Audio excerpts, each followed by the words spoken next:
Qu'est-ce qu'on mange ce soir? Philippe Donclerc, bonjour. Bonjour Alain. C'est vous qui avez écrit le bouquin « Quand le pays de Charleroi se met à table » avec 200 recettes Carolo.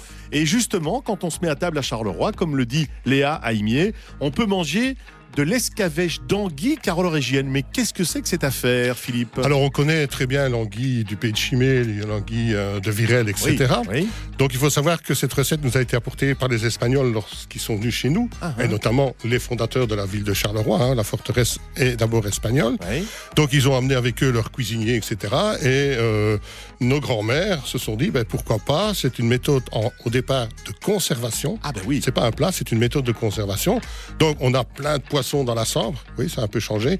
Il faut les utiliser et on va essayer de les conserver comme les Espagnols font. Alors la grosse différence entre la recette Carolo et la recette du pays de Chimay, c'est qu'ici c'est une gelée, c'est pas une sauce blanche. Ah d'accord. Alors pour 3 morceaux d'anguille par personne, un peu de farine, 1 litre de vinaigre d'estragon, 1 litre d'eau, une gousse d'ail, un oignon coupé en tranches, 2 coups de girofle, du sel, du poivre, de la noix de muscade, râpé, une racine de persil, 2 branches de persil, une branche d'estragon, une pincée de marjolane, du thym, du laurier, 30 grammes de gélatine, des citrons et de l'huile. C'est simple, hein?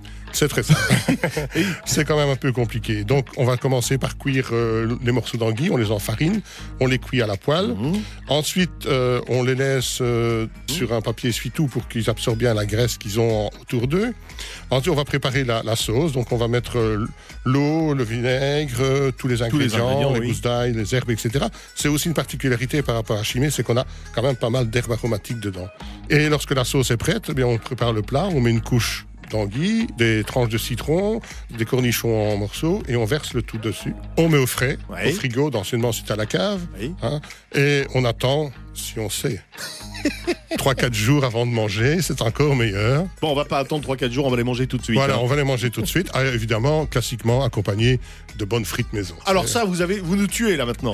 Bon, demain, des harengs. Nom de Dieu, c'est bon aussi ça.